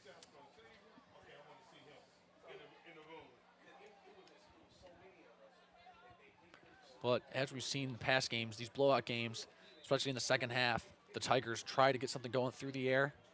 Again, they're a running team. But like you said, with these blowout wins, you got to try something down the field when those playoffs come. It's not going to be this easy. Seeing them this half, pretty much all of their plays have been out of the gun as well. Straight shotgun, more of a spread look. So that first half, they more under center some, and then not really going to the spread look as often. Fair. Screen pass, throws it. That one is through the hands of Jashawn Witoff. Bit of a high throw, but definitely catchable, just unable to pull it in. Looked like he would have had room to run if he was able to hang on to that one. Screen on the perimeter, definitely a lot of room to run it, as you had mentioned there, Paul. Again, rain is coming down, so it's a little more slick, but you would like to see these receivers start to make some plays to help out the quarterbacks, because the quarterbacks have really been on point for all the throws that they've had. Just balls going through receivers' hands left and right here. Fair, high snap, is able to control it, gets it down, and a nice burst. That one is Terwan Morris. The acceleration with Morris. Flew through that hole. We saw Morris back, what was that? I believe that might have been against Akron Firestone back on September 9th, where he had that long 75-yard touchdown run. He's a backup on that team and has as much speed as anyone on the field when he comes in the game, and we just saw it right there. He's a great runner of the football, able to get there. We saw him get north and south very quickly, accelerates up the field, picks up a nice first down on his first touch of the game. Fair gun in center, Davis to his left. No part of me, Morris fumbles the snap, and this is going to be jumped on by the Mustangs. So a rare turnover by the Tigers sets up the Mustangs with great field position right around the 50-yard line. We've seen that from Darion Fair. He's fumbled a couple snaps this season. That one, unfortunately, not able to get back on the ball. But now I get this Cleveland Heights defense back on the field, see if they can make a step up in a big spot. Obviously, good field position here for Maple Heights. So shorter field to work with for them, but see if Cleveland Heights can make a stop on defense and get the ball back to their offense. Yeah, Fair. See that a few times this year. Just takes his eyes off the ball. And first thing you need to do as a quarterback is secure that snap. Also dealing with that wet football. Doesn't help himself out. We have seen him make a couple of nice catches on some high snaps earlier in this game as well. So definitely might need to work that out. Now here comes King, a trick play. Throws it to Pughes. Going to take a shot wide open. Man dropped. Jvm Baker was wide open. I mean, that was a beautiful throw from Austin Pugh on the trick play. Unable to pull it in. Another costly mistake.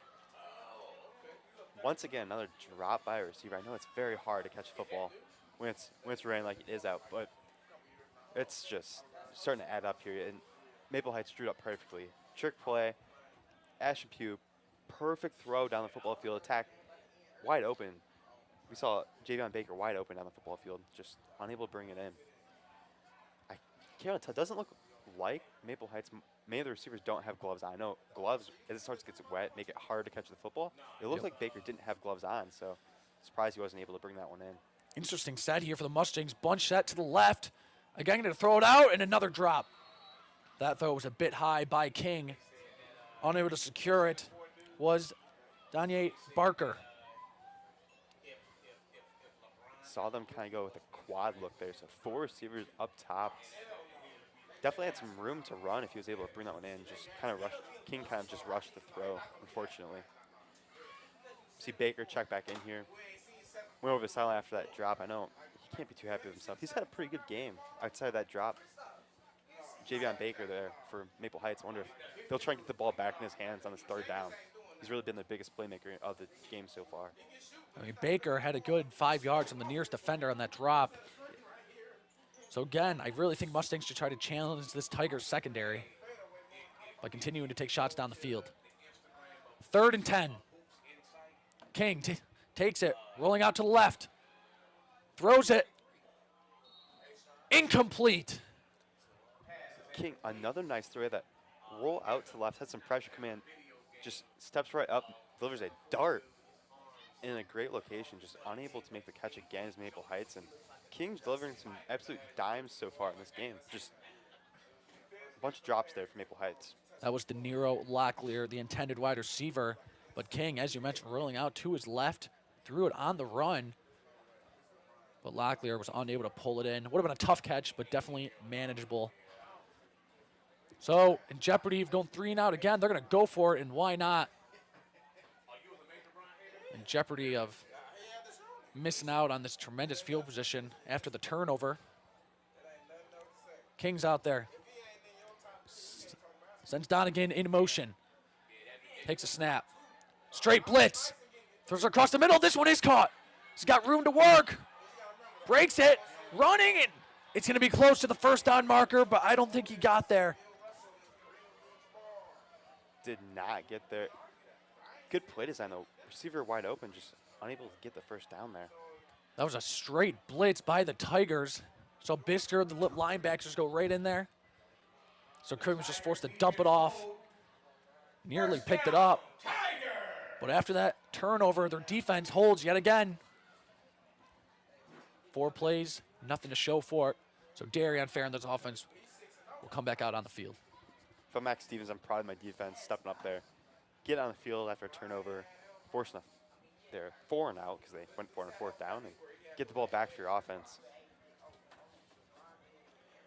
Paul, we have not called his name all night tonight, but 84 Jeffrey Ward, the freshman receiver, checks in. He's been one of our favorite players to watch on this Cleveland Heights offense from the receiver position. Fair's going to throw it out to the flat. Ooh, and a big hit. Deshaun Wyckoff picks up a nice gain. Now a late flag thrown by the officials. So some after the play penalty may cost. I believe it's on the Mustangs. Yeah, from the booth, it looked like Wyckoff got hit in the head. So I'd imagine it'd be a 15-yard penalty, 15 free yards for Cleveland Heights. Can't hit in the head. Of course, in college, you know, the targeting rule. Really done a good job of making the tackle safer, but that time a bit too high. Credit to Wyckoff, though, took a big hit, was able to hang on to the ball. Yeah. You're exactly right, Dresden. Seems like they're going to tack on 15 more yards to the end of the run. Personal foul.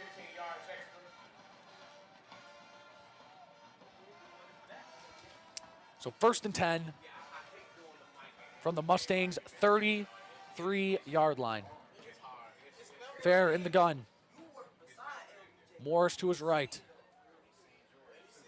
He's going to take a shot deep. Nearly intercepted. Miscommunication. Ashton Pugh got a piece of that one. Pugh read that route very well. Very aware of the receiver getting up in that zone and able to come over and make a play on the football. We'd see Darian Fair maybe not throw that pass. He kind of projected pretty well, kind of stared down the receiver and almost threw a pick. Not what you want to see out of Fair there. Now Turner's going to take the handoff. Matt right at the line. He's pushing that pile. And the refs will blow it dead. Turner never fell to the ground there, but forward progress stopped him. It's going to be 3rd and distance. Again with that running clock. Already under 2 minutes to go in quarter number 3. Rain continuing to fall.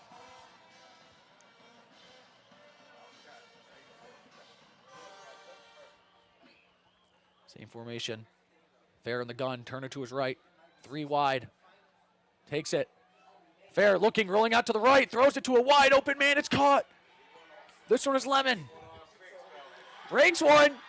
And he's out of bounds around the 15-yard line. Perez Lemon, second time we've called his name today, Dresden. Another nice play from Perez. Looks the ball in. We've seen so many receivers drop passes tonight, and Perez looks it in on 3rd down, and then gets upfield for the 1st down, makes the guy miss, picks up some more yards before going out of bounds. Nice play there by Perez. Looks like that might be Darian Fair down for Cleveland Heights, so I know don't like seeing him down the football field. He made a great play there to get out of the pocket, make a throw on the run, and deliver a strike for a 1st down. Yeah, Fair did a great job again, keeping his eyes down the field. That's one of the hardest things to teach a young quarterback, is keeping your eyes down the field. Of course, way easier said than done, especially when there's a swarm of white jerseys coming at you. Yeah, it's from a quarterback's perspective, it's hard when you're navigating around offensive lineman, defensive lineman in your face, trying to keep your eyes down the field while still running the football. And Darian Fair, time and time again, is able to do that consistently. His throw and the run ability is exceptional. Fair comes off at his own will, so that is a good sign. Glad to see he is okay. But now we're going to get a chance to see the backup for the Tigers for the first time today.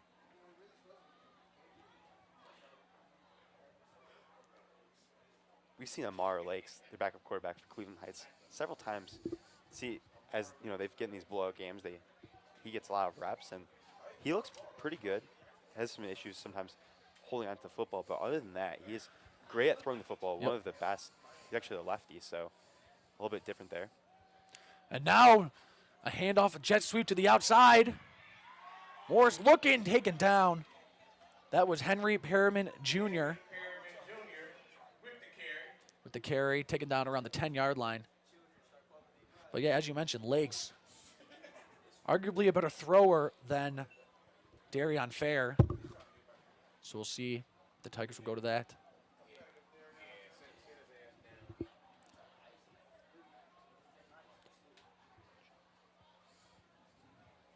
Lakes in the gun. Hands it off to Turner. No, Lakes is going to keep it up the middle. Lowers his shoulder. Taken down at the 3-yard line. That was a good open field tackle by Jameer Mason Owens, the defensive back. And that will do it for the 3rd quarter. Tigers threatening yet again. Already with a comfortable 42-8 lead against the Maple Heights Mustangs. 4th quarter coming up.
Welcome back to the start of the fourth quarter, where the Cleveland Heights Tigers leads 42-8 against the Maple Heights Mustangs. They're threatening to score. It's going to be a handoff. Owen Bisker walks into the end zone. His second of the night. No one was getting in the way of him on that one. Would you want to get in the way of Owen Bisker, Paul? Oh, absolutely not. I Me wouldn't neither. be feeling that one for weeks down the road. He's, He is a man amongst boys out there. He already looks like he could be playing college football. He's so well built. Obviously spends a lot of time in the weight room, and Yep. it's paid off for him. He's very strong. He's gotten a ton of college looks as well from some, even a couple of Division I schools as well as your Baldwin Wallace's and a lot of the quality D3 schools. So Bisker, I believe we'll be seeing him play some football once he gets to college, at least at the D3 level, if not even into some of the Division II or even a lower end D1 school. So Bisker, be on the watch out for him even in college. Now we're getting the two-point conversion attempt for the Tigers. Try to make it an even 50. Lakes under center. Hands it off on the outside. Can he hit the corner? Cuts back, and he will score. That was Taywan Morris with the carry. And Tigers do anything they want to offensively. Moves the score to 50-8. Saw Darian Fair on that last drive get a little shaken up. Does look better on the sideline, but Amar Lakes comes right in and finishes the drive off for Cleveland Heights. It's offense, Paul. It's legit. It's been insane all year long. Able to score at will whenever they want, however they want. They'll be a real threat once they get to the playoffs. Again, the playoffs in just a few short weeks. Following the conclusion of this one, they got 2 more games next week against Akron. That one is away, and then in 2 weeks we'll be back here against Shaker Heights Red Raiders for their final game of the year. Of course, Friday, October 28th, 7 o'clock will be that first playoff game, round number 1. It's going to be exciting. While we're on it, next week, we'll see Cleveland Heights travel to play Akron, St. Vincent, St. Mary's. Akron, St. Vincent, St. Mary's 5-1 entering tonight. They can put up plenty of points as well, so I'm imagining that game will be a very well-contested game between these two powerhouse teams. Of course, Akron, St. Vincent, St. Mary, the GOAT's hometown, LeBron James. So we should expect him to be in attendance. No, I wish. Kickoff coming up for Gabe McKay. 11:43 left. And again, it's going to fall off, so we're going to have to get a holder. The wind really picking up. Again, the rain continuing to fall. It's going to happen now to Gabe McKay a couple times in a row. He Yep. just turn around and walk away from the ball, falls over, and then have to go back and reset it back up. So Ethan Golden, the junior, will be the holder for McKay. See if we get another squib.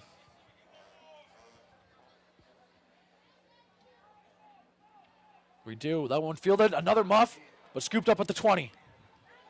Trying to get to the outside. He's got room. Cuts back. Knocked out of bounds at the 45-yard line. Jvm Baker. Again, besides just that one drop that we saw earlier, he's had a very good night offensively. Yeah, Baker's been one of the biggest playmakers on offense, if not the biggest. The one drop, like you mentioned, but other than that, smooth sailing for him. Quick, explosive, once he gets some space. And I want to go back to that kickoff, see Gabe McKay kind of force Baker out of bounds, so McKay not only kicking off, but also getting in and at least forcing a returner out of bounds on the tackle.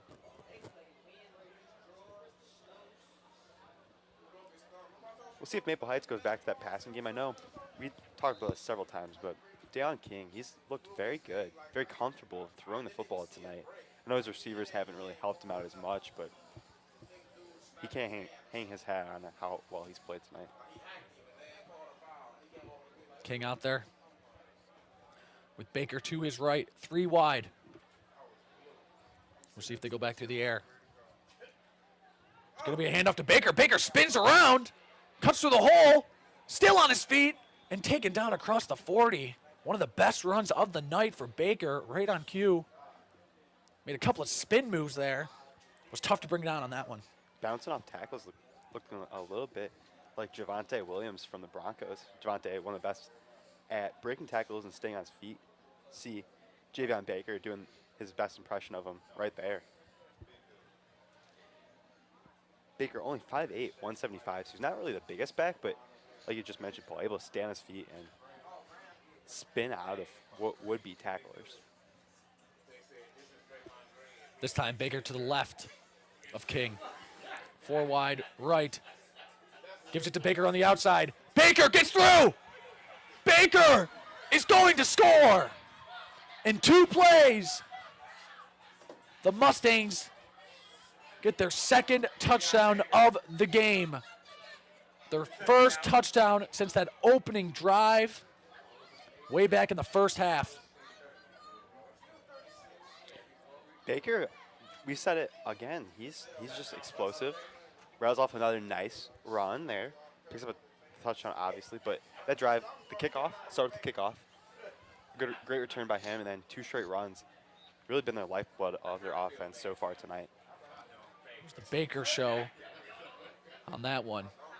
The only good Baker from Cleveland. Now throws it to the end zone, a 2-point conversion, and it is caught. Nice throw there by King. That was caught by Jvm Baker for the 2-point score. King delivers another nice pass. That's actually a long throw, too, to the back corner of the end zone. And Maple Heights able to convert again on the 2-point conversion. So 50-16. They've moved the ball. Again, they moved the ball against the Cleveland High defense. Just haven't been able to convert on some of those key 4th downs. Otherwise, this game could be a little bit closer than what the scoreboard indicates. I mean, we knew coming in that the Mustangs offense was going to have to consistently put up points pretty much every drive if they wanted a chance. But of course, those costly mistakes and their defense not doing them really any favors. Yeah, I believe Cleveland Heights, they've only been stopped twice, right? They had that punt in the second quarter, and then they also fumbled a snap. Those have been the only times they have not scored the football tonight. So realistically, Maple Heights, you've got to be perfect on offense, almost score every single time you have the football on. It's just so hard to do that against this stout Cleveland Heights defense. So. Under 10 to go, 50-16. Maybe we'll see an onside kick attempt here from the Mustangs, try to steal a possession. Remember, we saw them open up the game with an onside kick attempt. It was a good kick, just a little too hard, pushed it out of bounds.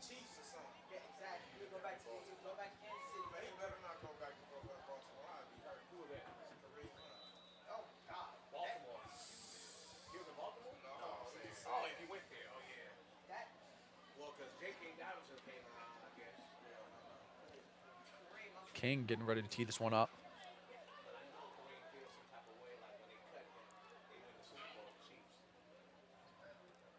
King on the onside kick, and that's not even going to come close to being the correct amount of distance.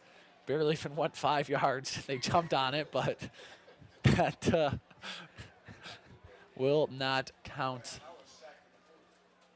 Needed a huge roll there. I'm not quite sure why they jumped on that ball, but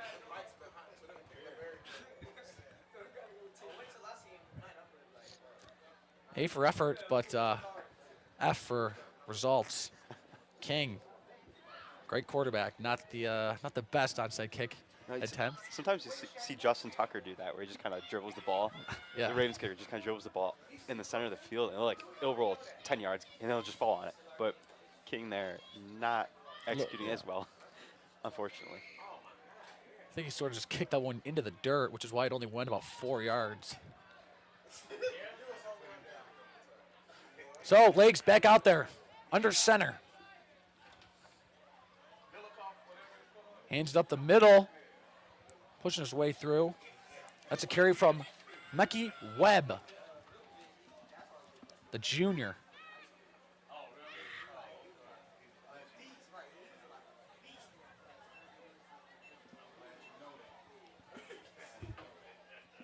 harder. That was Tay Turner. Took the carry.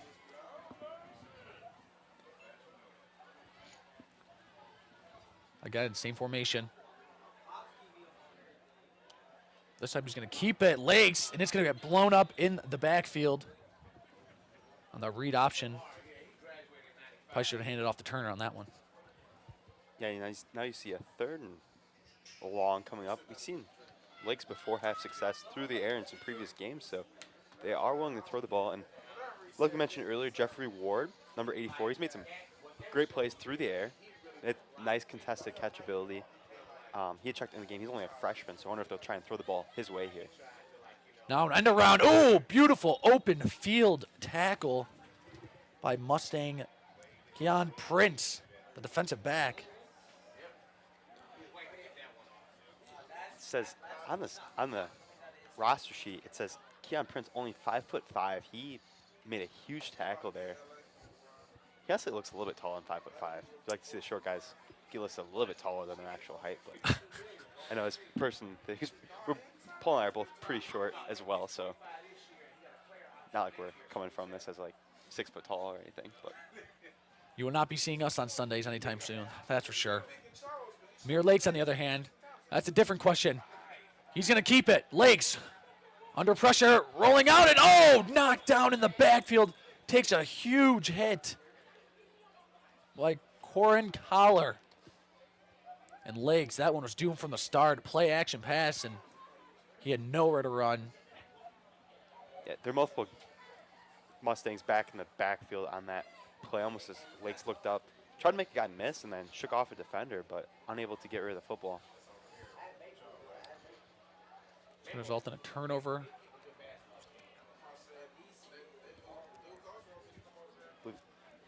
Turnover on downs, that's the first time that they have failed to convert 4th down today. So once again, Cleveland Heights offense, as successful as they come, only the 3rd time tonight they've had the ball and have failed to score. So one of the few wins there for the Maple Heights defense.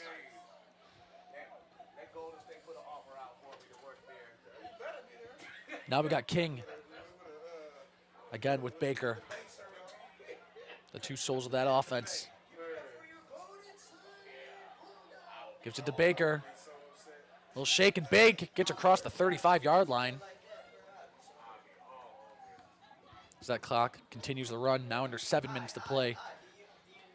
Cleveland Heights leads 50-16 over Maple Heights.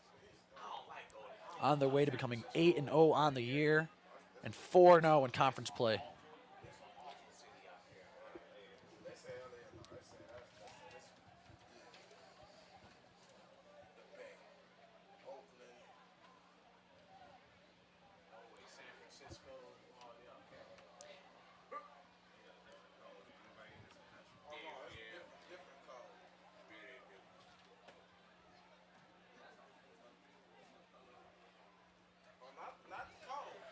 King is going to hand it off. That one is blown up in the backfield.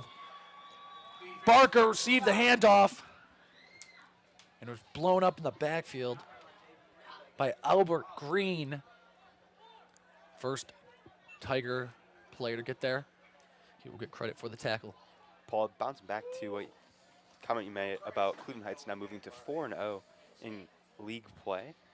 Maple Heights they are also in the Lake Erie League along with Cleveland Heights, so Maple Heights will drop to 2-2, and really coming in this game, Maple Heights served as the biggest threat to Cleveland Heights in the Lake Erie League, so this should be smooth sailing now from here out.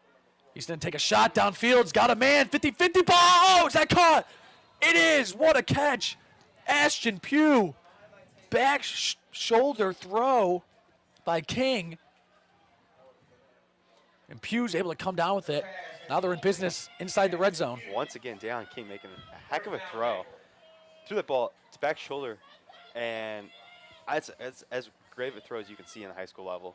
I know it didn't go for a touchdown or anything, but perfect ball placement by King. Again, he's made 6 or 7 great throws tonight that really impressed me. King is going to pitch it out. Chase.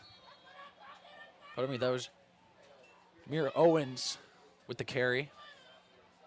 Picks up a couple. As you mentioned, the Mustangs, it's going to be the biggest challenger, arguably, in this league for the Tigers, and the Tigers come out here and absolutely run them off the field. Just shows the disparity in the league between the Tigers and everybody else. Definitely showing that they are the team to beat. And they get every team's best effort, right? When you're the best team in any league, every team comes ready to play against you, and they have just dominated, answered the bell time and time again. Now the rain really starting to come down now. King's going to take a shot to the end zone. It is caught! Still waiting on the official call. They're going to call it a touchdown. Back-to-back beautiful throws by King. King, again, this rain's starting to come down a lot harder now, too. That's a very impressive throw, regardless of condition, but in the rain, that's even better. Look, he looks excellent out there. I don't know. If you're Maple Heights, I don't know how you could possibly think about doing anything other than throwing with King the rest of the season. He looks so good out there at quarterback.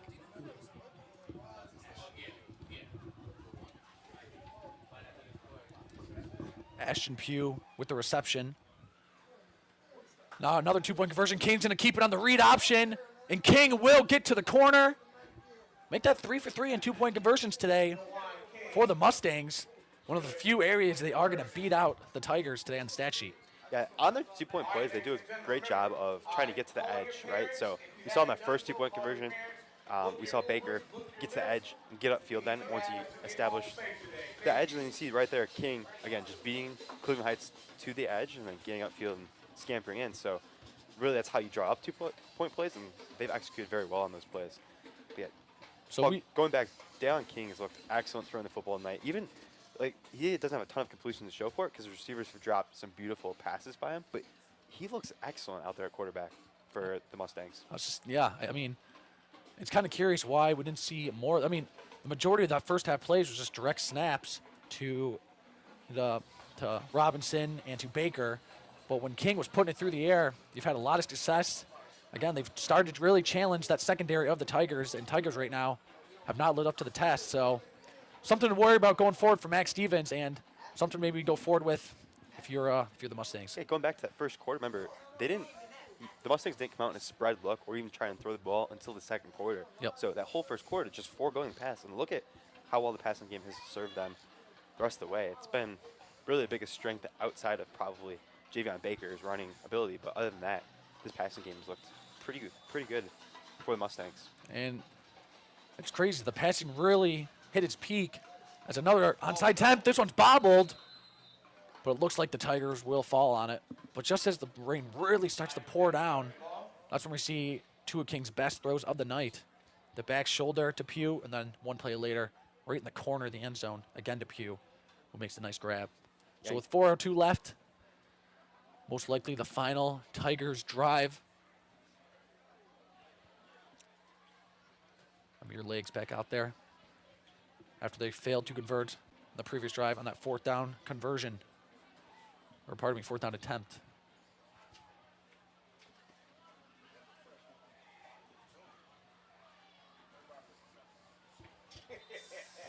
Lake's in the gun.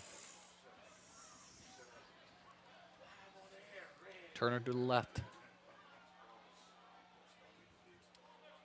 That's going to be Taiwan Morse. Loses a couple. It's the crowd starting to shuffle out here. Got to give them credit. They hung in there for most of this game, even though the rain consistently came down. Right on mine, it's got to be miserable sitting out there in this rain for 4 quarters of football, but this crowd able to stay in it for most of this game and root on their Cleveland Heights Tigers, which I don't blame them. The product the Cleveland Heights team is putting on the field is worth sitting through the rain for. Lakes hands it off. Not going to get anything. Turner tried to get the edge. Keon Prince once again making a nice tackle in the backfield.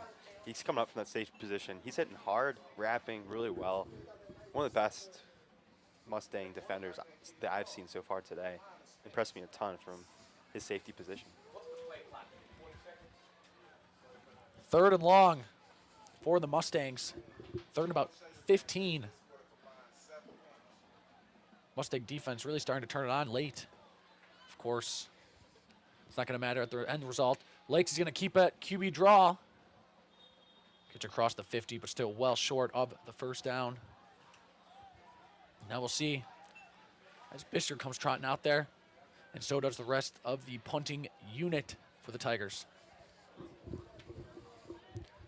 So the Mustangs really winning these last few possessions, both offensively and defensively, to hopefully take that momentum, into next week. Yeah, and they still have finish out the rest of their season. They travel to Shaker Heights next week and then have their final game of the season, wrap up at home against Bedford. So that's a team, Maple Heights, team that they win the next 2 games, maybe be able to sneak in the playoffs. Davis punts it away, and it's going to be fair caught around the 24-yard line by Pugh. 2 minutes to go in a 50-24 ball game. Saw Darian Fair. He came in to punt that football away. He was actually sitting back on the bench with his helmet off, just talking to some of the trainers, it looked like, and then he yelled, punt team, punt team. He ran over, grabbed his helmet, gets back on the field, delivers a nice punt. But we don't see him. I don't know if we've seen him punt twice in a game yet this season, at least any of the games that we've called. Punted twice, that's probably the most work he's got punting all season long. Now we see the ref trying the ball off with the towel.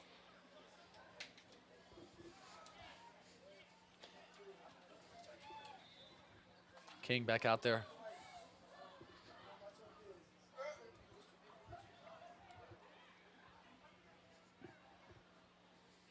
King in the gun, takes it. Takes a shot deep, got a man, one-on-one. Incomplete. Intended wide receiver, Talon Cannon, had a step on his defender, but one of the few missed throws by King tonight, a little bit underthrown, allowed for the defender to come up and make a play. Unfortunately, not able to get enough on that one, but not a terrible throw, just unfortunately not a perfect throw. Yep. Again, though, King has looked pretty good all night. See if they can just keep trying those deep shots, because they've been there against this Cleveland Heights defense. If the receivers could have came down a couple more passes, this game could be a lot closer than the scoreboard indicates. King got in shotgun. Hands it off to Barker. Barker, a nice hole, stiff arming, and he is brought down by Bisker. Helping out was Braylon Jesse, the sophomore. Jvm Baker, typical running back there for Maple Heights, but when he's such a small runner, Paul. He's only 5'8", and they go up to Barker. He's more of a 5'11". He's a lot taller of a running back, so different running styles you have to deal with against this Mustang offense. Very drastic too. You get more of a shorter back, usually a lot more quicker, and then the taller back, he's just hard to bring down because he's so tall and able to almost gallop through those rushing lanes. King again to Barker, trying to set the edge. We'll get a couple before being knocked out of bounds. As now we're into the final minute. What's going to be a resounding Tigers win. They lead 50-24. A few straggling fans still hanging in there. Rain continuing to pour. Interesting little fact here. So last year against Maple Heights, game was only 36-20, so a little bit closer of a game last year in this matchup.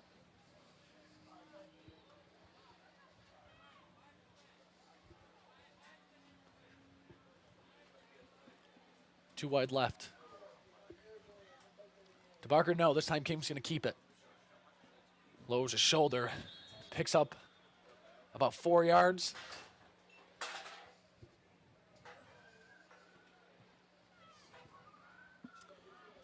Also the 4th straight win in the series against Maple Heights for Cleveland Heights. Last time they lost to Maple Heights looks like it was 2018, so starting to dominate this series against Maple Heights. Yep. Credit to Max Stevens and his coaching staff for getting this Cleveland Heights program in a great spot. Now King gonna try it through the air one more time. Takes a shot. Incomplete. Cannon again intended wide receiver, and Cannon, again, had a step on the defender, but a little bit behind him yet again. Unable to complete the pass.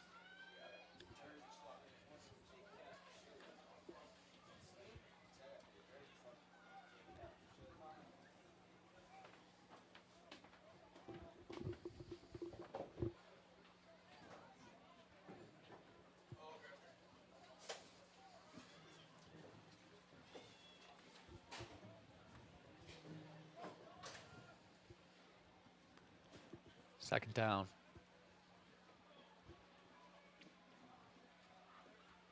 King bobbled the snap, picked it up. He's just going to have to take off with it.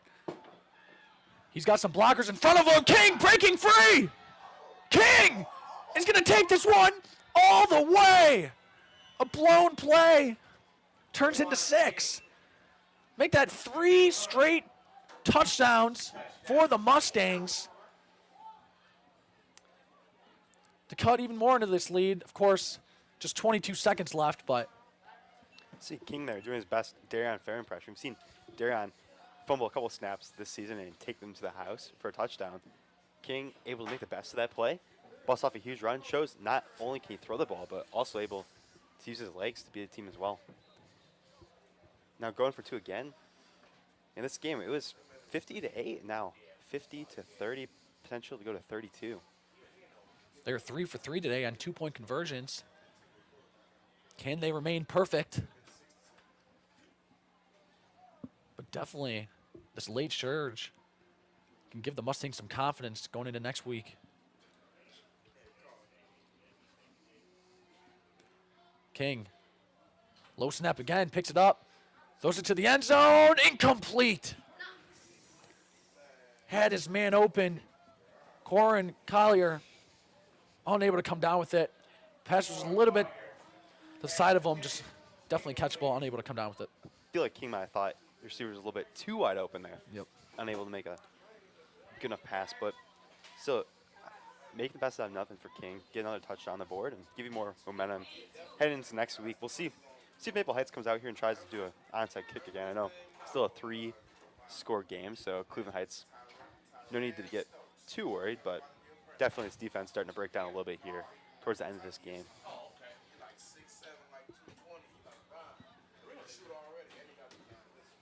Just 22 seconds remaining. And what seems like a minute that has gone on for quite a while now. Some big plays, courtesy of King.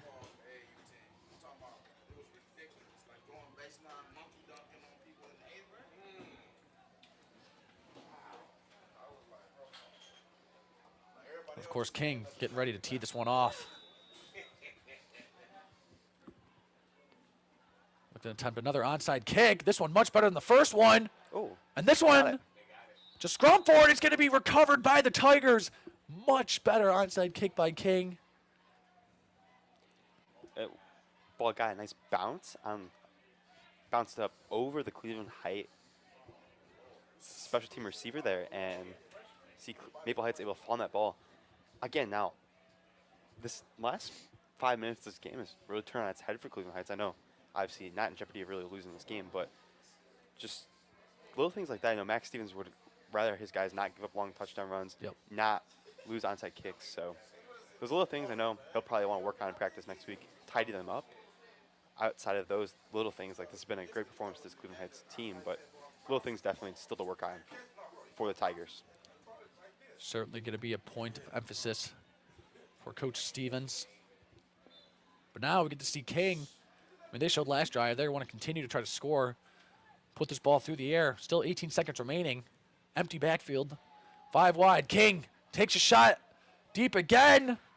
That time overthrows his man.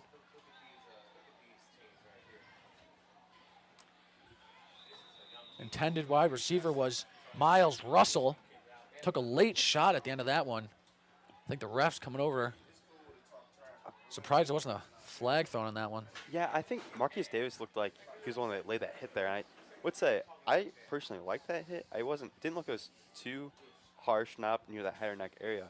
Also, if the receiver makes a catch there, you can't I mean, Davis is assuming that the receiver might be making that Yeah. catch, gonna go it full on it in it and see if he can break up that catch. So I like the hit there from Davis. Nothing too cheap. He's playing as if it was a catch, trying to make the tackle and not allow Maple Heights to score a touchdown there. King, again, going to try it. Pressure coming in, rolling out to the right, throws it on the run. Incomplete. That time to Braylon Donegan. 4 seconds remaining. Now this will most certainly be the final play of the game. But King continuing to show off his strong arm. Missed a couple here late, but for the most part, he's been spot on. For only being 5'7", he's got a cannon on him. He does. No. Most quarterbacks who have stronger arms are usually a little bit taller, but King's able to generate enough on those balls. He's able to throw it about anywhere on the football field that he wants. King, now it's going to be a reverse. This one's the Prince. Kenyon Prince will pick up about a gain of 8, and that's going to do it. 50-30. The Cleveland Heights Tigers remain undefeated on the year. Moved to 8-0 overall and 4-0 in league play, while the Mustangs fall to 4-4 and 2-2 in league play. Dresden, another unbelievable performance, offensive performance by this Cleveland Heights Tigers. Some things to clean up defensively, but seems like they're going in strong for the playoffs coming up in just a few short weeks. Yeah, Darren Fair in this offense clicking on all cylinders all night long. Then, like you mentioned, Paul, first probably, what would you say, 40 minutes of this game, Cleveland Heights defense played outstanding. Last little bit, they kind of had some things to clean up, but other than that, pretty special night from Cleveland Heights. And